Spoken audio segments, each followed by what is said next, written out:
So we've been talking about transparencies of a reseller's life, mine in particular, but I always hear other people talk about all these things too. That's why I'm able to present them to you so that you can think about them if you're a new reseller or if you're already a reseller. If you don't know me, welcome to my channel. My name is Marion and I am the Smiley and Thrifter on Whatnot and Attire and Beyond on all other social media. Slowly changing to the Smiley Thrifter everywhere. But Attire and Beyond was the name of my retail store that I closed at the end of 2021. So I have loads of inventory and I'm a reseller on Poshmark, a little bit on eBay, Facebook Marketplace, and now on Whatnot, but not just doing auctions. I'm selling out of my closet. So I love that. But Poshmark's my baby. So let us talk about in any social platform, let's talk about returns, complaints, and scams. So when you're new to this game, you don't really know that people are scamming you or trying to. So I'm going to tell you some of the things that have happened to me because it's crazy, especially in the beginning. So every time I put things on eBay that are over, I think it's $100, I get an immediate scam. I get an immediate somebody, and this is how you know it's a scam. I'll say 99% of the time. The person wants you to go offline, and this has happened to me on Poshmark too, by the way. Wants you to go offline, so they give you their cell phone number or phone number, and they tell you, yeah, it's their cell to text them pictures and blah, blah, blah. And don't fall for it. It is a scam. First of all, you'll get in trouble for getting off of your reselling platform and going somewhere else if you get caught. So who can be bothered? Excuse me a minute. Coffee time. And so don't fall for it. I wouldn't. If they are someone who is someone that you know, someone who has bought from you before and they direct message you, that's different. But if it's someone that you don't know and they're contacting you on that reselling site, whichever it is, it's happened to me both on a lot on eBay, but that was a little while ago. And on Poshmark, it still happens once in a while if I put something in that is worth more than $100.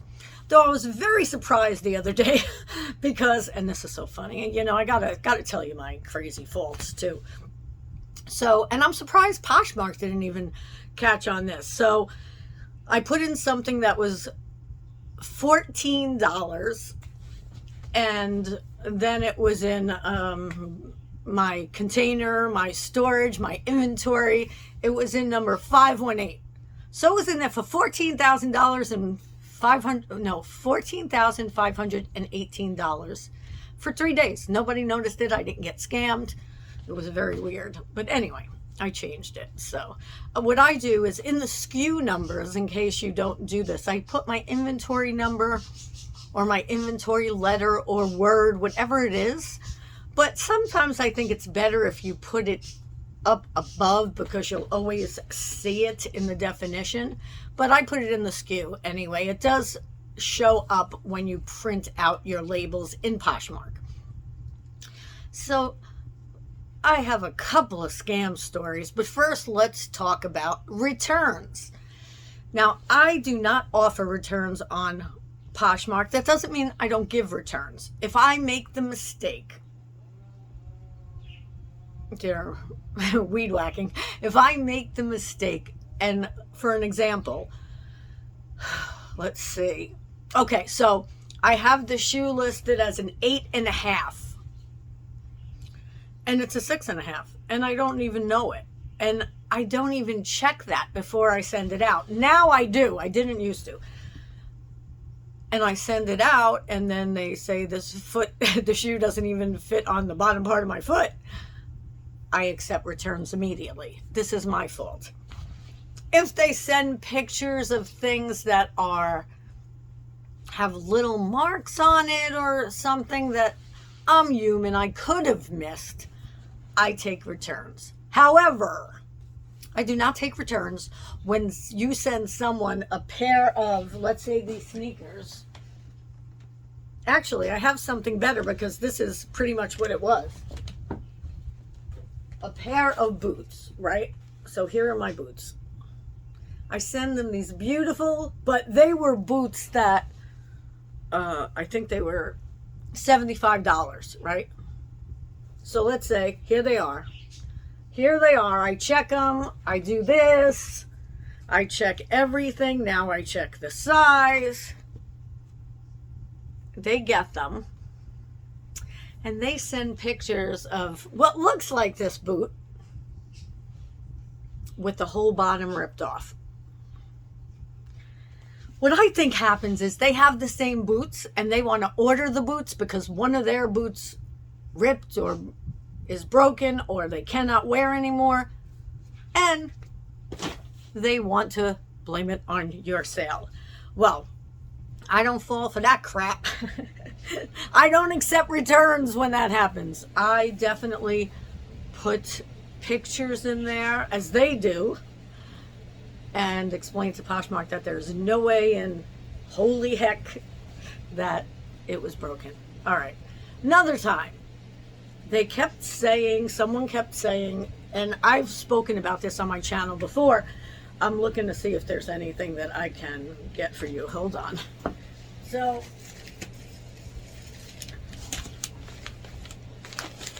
I sent out this gorgeous Michael Kors bag, and I know it was in perfect condition. Not just good condition.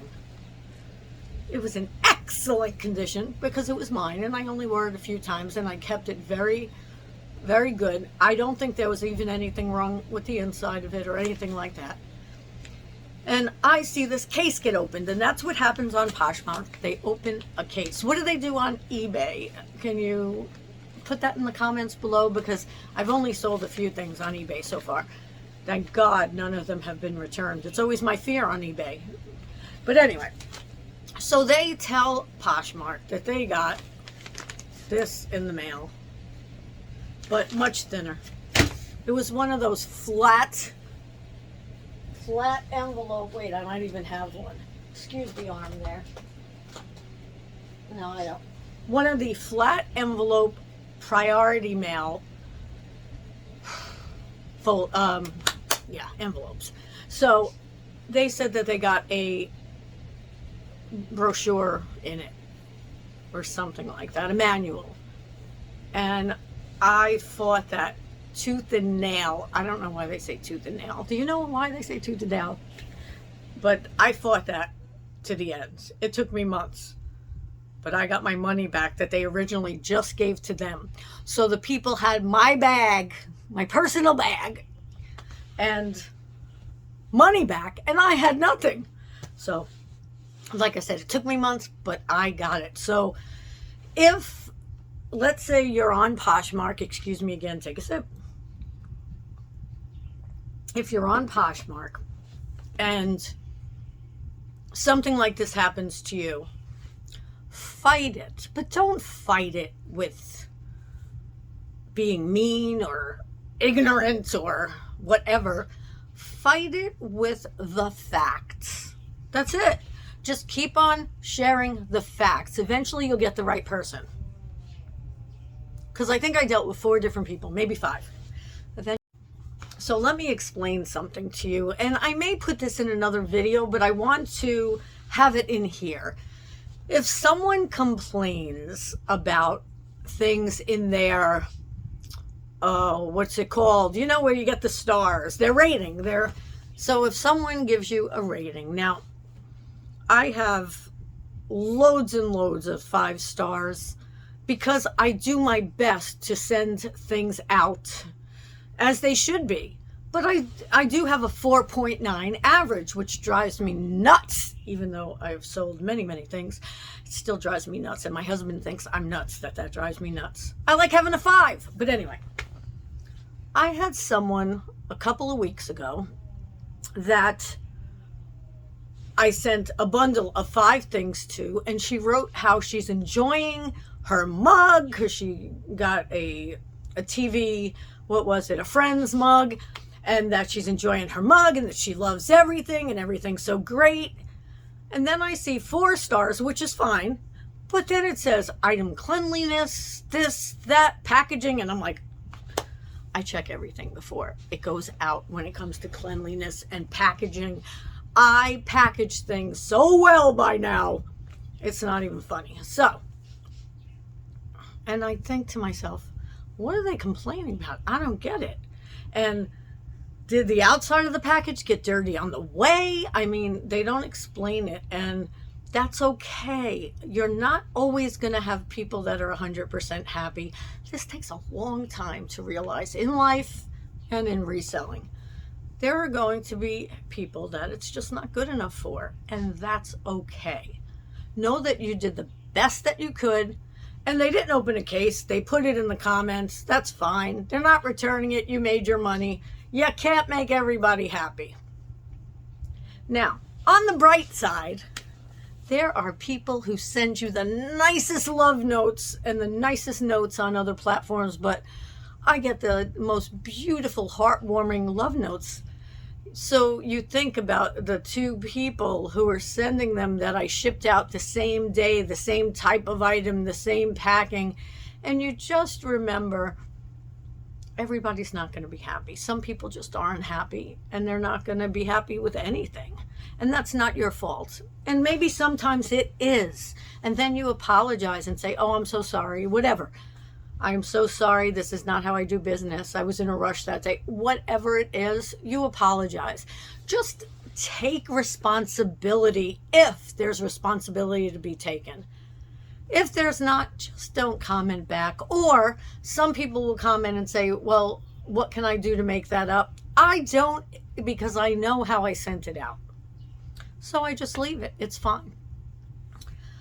And that's pretty much what I wanted to cover for today. The other scams all went in with the other things. So you got to hear at least 2 of them. So if you enjoy content like this and tips and tricks and transparencies right now, then like this video and subscribe if you want to see more like this, and hit that bell and you'll be notified whenever I'm putting out content like this. And you can have a personalized subscribe choice so you don't have to get every video. So I hope you enjoyed it. I appreciate you so much. You have to know that. I appreciate you from the bottom of my heart. Have a great day. Make it a great day, even if it's not one. I'm certainly going to. And I'll see you on the next video. I hope you're enjoying this little episodic series. I don't know what it's called. What's it called? Say hi down below. I love seeing your comments, even if it's just a hi. Let me know. I see numbers that you're watching, but I don't see hellos or anything like that. And I'm so friendly and approachable. Don't you think? See you soon. Smiley Thrifter, Attire and Beyond. Off now.